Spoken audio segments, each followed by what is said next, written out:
여러분 안녕하십니까. 3월 12일 새벽이 됐습니다. 전우식입니다.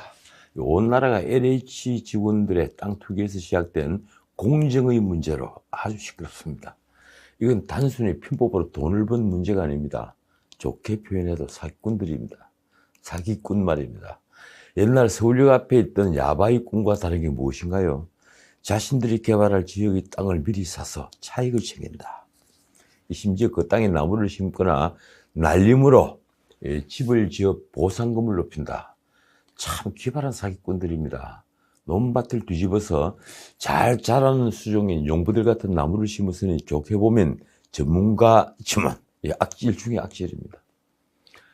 비단 땅 투기만이 아닙니다. 지난해 3월에서 5월 불과 석 달간 LH 직원들이 출장 내역을 조사를 하니 2,898명이 4억 9,228만 원의 출장비를 부정수급한 게 드러났습니다. 1인당 17만 원 정도 치더군요. 그러니까 별것 아닌가요? 이런 도둑질에 무려 3,000명 가까운 한 회사의 직원이 가담을 했습니다. 도덕적 해이를 넘어 도둑질에 중독이 된 것입니다. LH는 출장비만 회수하고 인사조치는 하지 않았습니다. 이쯤 되면 LH는 가히 복마전입니다. 복마전, 납작 엎드릴 복자죠. 그리고 마귀 맞자, 그리고 정각전자입니다. 마귀가 납작 엎드리가 있는 복마전이죠. 마귀가 숨어있는 전각이라는 뜻입니다. 사악한 일을 끊임없이 꾸미는 악의 근원지로 수오지에 나오는 말입니다. 북송 인종 때죠. 요즘처럼 전염병이 아주 돌았는데 인종은 용호산에 있는 장진인이라는 힘들린 사람에게 기도를 올려달라고 부탁하기 위해 홍신이라는 신하를 보냈습니다. 그런데 홍신이 호기심 때문에 복마지전이라는 편액이 걸려있는 정각의 문을 열었다는 것이죠. 그래서 그 아래에 있는 석비, 돌로 된 비석을 파내는 바람에 마귀 108명이 풀려났고 송강의 반란이 일어났다는 것입니다. 수오지에 나오는 송강 말입니다. 지금 LH뿐 아니라 국회의원들, 공무원들 스스로 명예를 버리고 야바이꾼으로 전락해서 마왕들이 이 나라 지천에 깔려 있으니 나라가 온통 복마전인 것 같습니다. 과거 MB가 집권 초기에 금융감독원을 찾아가서 복마전이라고 질타를 한 적이 있었는데 우리 사회는 그때보다 더 사악해진 것입니다. 금감원 부원장들은 절반이 감옥을 갔죠. 그렇다면 지금 복마전을 연 홍씨는 누구일까요? 이 복마전을 까발린 사람은 놀랍게도 민변 부회장을 맡고 있는 김남근 참여연대 정책위원입니다. 그는 지난 2일 LH 직원들의 광명시형 신도시 사전 투기 의혹에 대한 공익감사 청구를 하는 기자회견을 했습니다. 이 정권이 편에 서서 권세를 누린다던 민변과 참여연대 소속 변호사가 왜 선거 직전에 정권의 목에 비수를 것일까요? 이럴 정도의 폭발력을 몰랐을까요? 그건 아니겠죠. 그들도 광명시에서 벌어진 야바이 범죄가 빙산의 일각일 거라는 건 충분히 짐작했을 겁니다. 그래서 이재명 지사를 대체하려는 친문의 시도에 대한 경고로 선빵을 날렸다는 음모론이 등장했습니다. 이 폭로의 배우가 이재명이라는 것입니다. 김남근 변호사가 이 이재명의 기본 시리죠. 근데 기본 주택, 그리고 기본 소득, 또 기본 대출입니까? 경기도민에게 한 사람당 1,000만 원씩 무조건 빌려주는 거 말입니다. 그런 기본 시리즈 정책들을 적극 홍보하는 이재명의 측근이라는 친절한 설명이 따라 붙었습니다. 함께 폭로한 서승민 변호사도 경기도 고문 변호사더군요. 그러니 음모론이 나올 조건으로는 충분해 보입니다. 그런데 과연 그럴까요? 제가 보기엔 그 역시 말이 안 됩니다. LH 땅 투기의 폭발력은 문 정부만 침몰시키는 게 아니라 이 정권 쪽에 쓴 자들의 도덕성을 뿌리째, 통째 흔드는 사건이 되고 있으니 말입니다. 언론 보도를 보면 김남근 변호사는 황당한 음모론이라고 말했습니다. 어쨌건 후폭풍을 몰았거나 이재명 측이 선빵을 날린 것이거나 둘 중 하나일 거라는데 혹시 홍신처럼 이 복마진의 내막이 너무너무 궁금해서 문을 살짝 열어본 건 아닐까요? 그 바람에 이 낙연은 최악의 상황에서 당대표 자리를 물러났습니다. K방역은 백신을 확보하지 못하는 바람에 조롱거리가 됐습니다. 한때 문 정부의 고공비행 이유이기도 했던 방역이 문 정부가 얼마나 무능한가를 드러내는 산 증거가 되고 있는 것입니다. 게다가 아스트라제네카를 접종한 뒤 사망자가 늘어나면서 백신에 대한 불신도 깊어졌습니다. 19조 5천억짜리 이낙연표 4차 재난지원금은 아직 돈이 풀리지 않았는지 국민들에게 먹히기보다는 혜택을 받지 못하는 이들이 불만만 키우고 있습니다.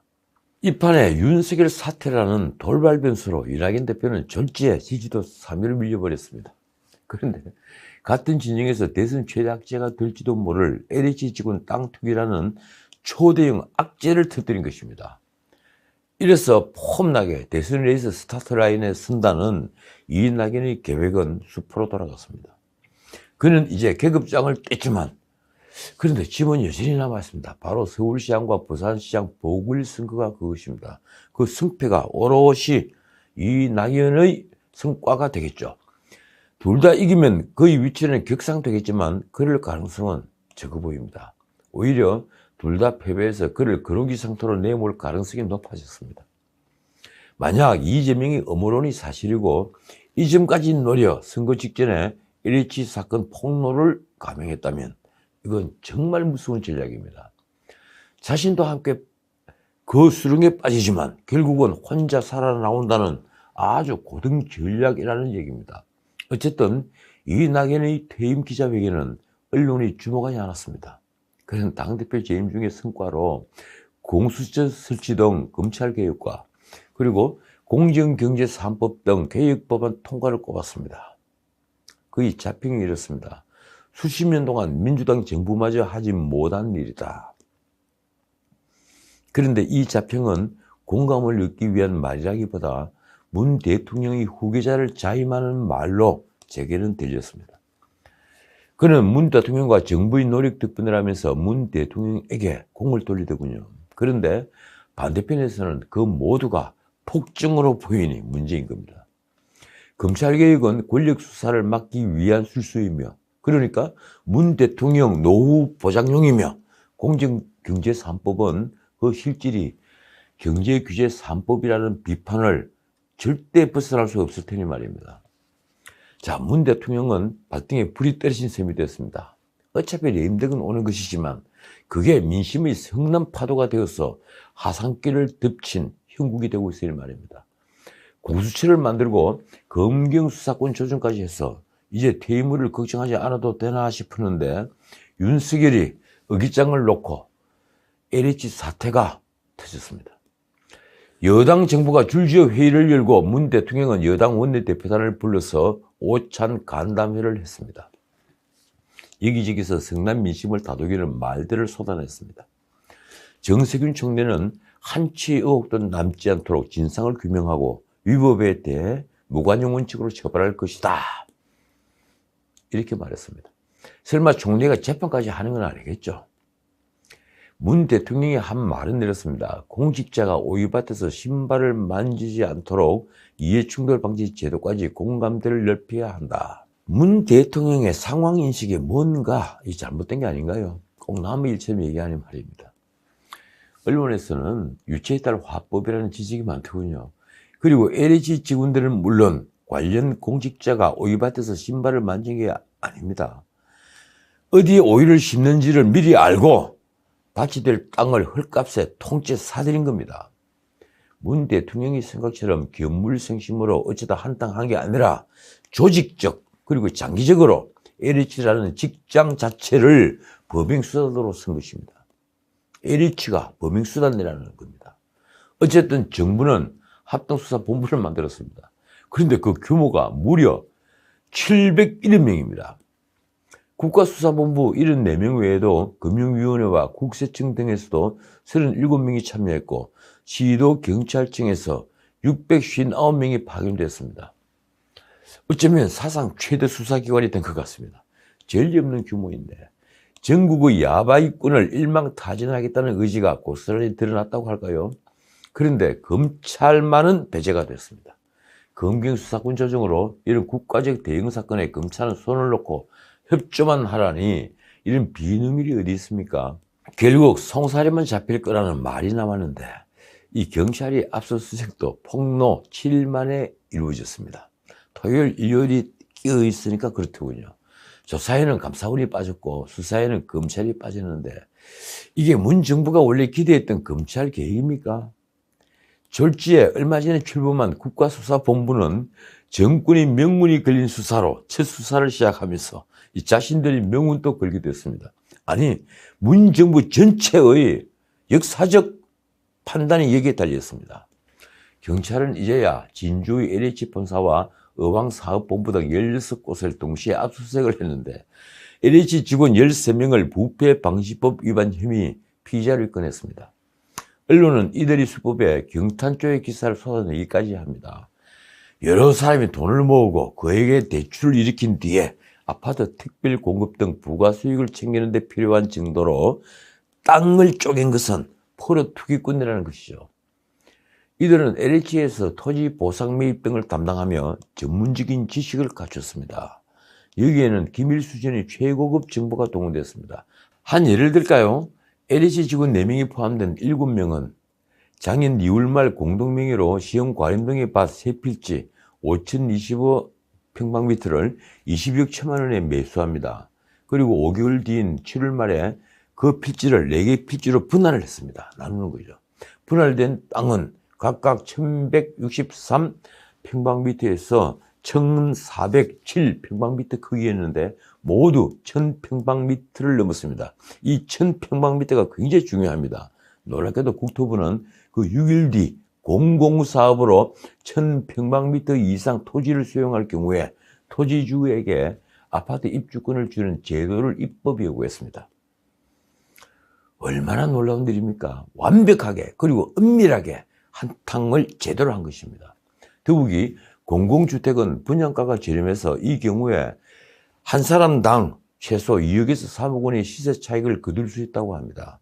말하자면 보상금을 받고 또 부가이익을 극대화하는 지분 쪼개기를 한 것이죠. 과연 경찰은 이런 내부의 기밀이 새어 나간 것을 어떻게 밝혀낼 수 있을까요? 어제 정 총리가 발표한 합동조사단 1차 조사 결과는 역시 예상대로였습니다. 투기가 확인된 기존의 13명에다가 7명을 더해서 20명의 투기 의심자를 확인했다고 발표했습니다. 그 20명 중에 11명이 변창흠이 사장으로 있을 때 범죄를 저지른 자들입니다. 정 총리도 미진했던지 이렇게 말했습니다. LH 조사 결과 발표는 이제 시작일 뿐 모든 의심과 의혹에 대해 이잡듯 샅샅이 뒤져 티끌만한 의혹도 남기지 않겠다. 그는 변창흠도 책임에서 자유로울 수 없다면서 심사숙고하겠다고도 했습니다. 이 대통령에게 해임 건의를 할 수 있다는 거죠. 그런데 대통령이 이사 조치까지 거론하며 변창흠의 목을 딱 붙여놓았으니까 정 총리가 감히 뗄 수 있겠습니까? 같은 시각 또 하나 발표가 있었죠. 이 청와대 비서관급 이상을 진수조사한 결과 발표입니다. 그런데 부동산 투기로 의심할 만한 거래는 아예 없었다고 했습니다. 이 정도 때문에 이렇게 온 나라가 난리가 났다고 생각하는 건가요? 다만 정 총리는 경기, 인천 기초지자체 및 지방공기업 임직원에 대한 조사를 신속히 진행하고 그 조사 결과가 나오는 대로 즉시 수사 의뢰할 것이라고 했습니다. 그러니까 아직 조사할 부분이 많이 남아있다 이 얘기죠. 향후 조사 지역도 확대하겠다고도 말했습니다.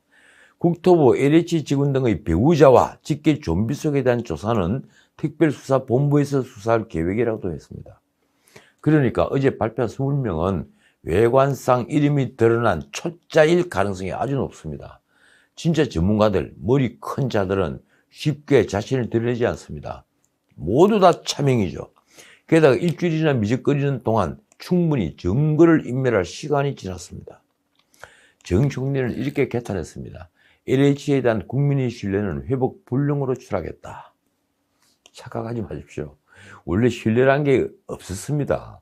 변창흠이 LH 사장으로 있을 때는 물론 그 앞에 사장으로 있었던 SH, 그러니까 서울주택도시공사, 그 사장으로 재임하는 총 6년 동안 두 회사 모두 청렴도는 낙제짐을 받았습니다. 잘 나가던 회사가 청렴도가 이렇게 떨어진 겁니다.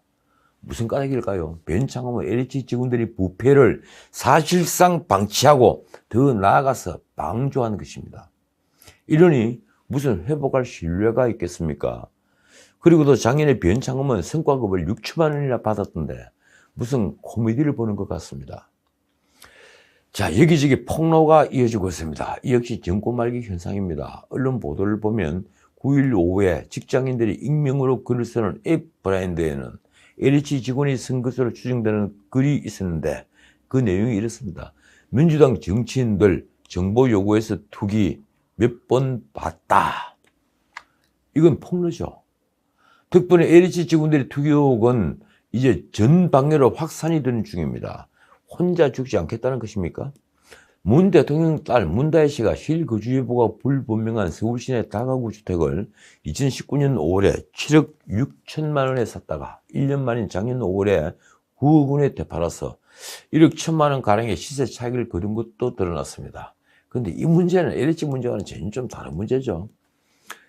문다혜 씨는 그때 태국에서 살고 있었습니다. 그래서 이제 문 대통령은 LH 직원들 땅 투기 의혹에 대해 연일 강도 높은 발언을 하면서도 아직 국민에게 사과는 하지 않았습니다. 4일 이 사건이 발본색원을 지시했던 문 대통령은 이튿날인 5일에는 청와대 수석 비서관 그리고 행정관 등 전 직원 및 가족들이 해당 지역 토지거래 여부를 신속히 전수조사하라고도 했습니다. 8일에도 LH 사태와 관련해 강력한 진상규명 의지를 밝혔습니다. 이렇습니다. 국가가 가진 모든 행정력과 수사력을 총동원해야 한다. 국민을 실망시키는 일이 없어야 한다. 이런 분노의 말들은 10일 당 원내대표단 오창 간담회에서도 이어졌습니다. 이 매일처럼 격노하는 겁니다. 그런데 문 대통령은 왜 이렇게 격노하면서도 행정수반으로서 국민에게 사과의 말은 단 한마디도 하지 않은가요? 네티즌들의 비판이 재밌습니다. 이 대통령이란 가장 높은 자리에 있으면서 일이 벌어지면 마치 야당 대표인 것처럼 격노만 하는 꼴이 참 무섭다. 언론은 변창흠을 자를 것인가를 주목하고 있습니다. 그가 국회에서 LH 직원들 두둔한 발언을 한 게 이 불난데 기름을 끼얹는 꼴이 되었습니다. 그러자 민주당 여기저기서도 변창흠 경질론이 나왔습니다. 4월 보궐선거 악재를 그대로 둘 수 없다는 것인데 문제는 문 대통령이 아까 말씀드린 대로 변창흠이 주도하는 2사 주택 공급 대책에 힘을 계속 실어주고 있다는 것입니다. 사실은 거의 공공주택에 문 대통령이 꽂혀 있는 것이죠. 임명한 지 얼마 되지 않은 변창흠을 또 바꾸면 렘덕이 더 가속화될 것도 걱정입니다. 그래서 문 대통령은 문자 그대로 지금 진퇴유곡인 것입니다. 이 정의당 당대표 후보로 나선 여영국 전 의원님 말이 무척 재미있습니다. 이 사건을 다시 미봉책으로 대한다면 국민은 4년 전 들었던 촛불의 함성인 이게 나라냐라고 외치며 다시 촛불을 들 수 있음을 엄중히 경고드린다. 그런데 솔직히 코로나가 아니었으면요. 그 함성은 벌써 오래전에 광화문에서 터져나왔을 것입니다. 변창흠은 9일 국회에서 의원들이 현안 질의를 하는 내내 머리를 숙이고 사과를 하면서도 사퇴 요구에는 대답을 피했습니다. 그는 이번 사태로 잃어버린 국민들의 신뢰를 되찾기 위해 장관직을 걸겠다고 했습니다. 장관이라는 자리가 자신의 마음대로 내걸 수 있는 자리입니까? 자신이 버티면 계속 있을 수 있는 자리인가요? 참 철없는 사람입니다. 자, 오늘은 여기까지입니다. 정부가 11월까지 전 국민의 70%에게 접종하겠다고 밝힌 코로나 백신은 과연 얼마를 주고 샀을까요? 9일 국민의힘 김미애 의원실에 따르면 정부가 1인 1회 접종 분당 해외 제약사에 지불한 비용은 평균 25,044원, 그러니까 22달러입니다. 총 7,900만 명분의 백신 구입비로 3조 8,067억 원이 쓰이는 것입니다. 한 도수당 평균 22달러의 계약을 했는데 모두 4조 원을 지출할 예정이라는군요. 그러니까 화이자 백신 같은 경우, 아스트라제네카 백신 같은 경우 2회 접종을 해야 되니까 한 사람당 44달러가 드는 겁니다. 뉴욕타임스 등을 통해 알려진 가격은 또 다릅니다. 아스트라제네카 불과 3달러에서 5달러고, 그리고 얀센은 10달러, 화이자는 19달러에서 20달러, 그리고 모더나는 15달러에서 25달러. 노바백스는 16달러입니다. 백신은 협상에 따라 구매 가격이 달라진다고 합니다. 언론 보도를 보면 우리는 국제 가격보다 상당히 비싼 가격에, 그러니까 한 5달러씩 비싼 가격에 이 백신을 사온 게 됩니다. 요즘 재정이 무너지는 소리가 굉음으로 들리는 듯 합니다. 돈을 벌어보지 않은 사람은 돈을 함부로 쓰는 법이라고 제가 말씀드리지 않겠습니다. 그러나 이 말만은 해야겠습니다. 통치자의 부족한 판단력이 국민에게 끼치는 해악은 생각보다 훨씬 크다는 사실 말입니다. 지금까지 전우식이었습니다.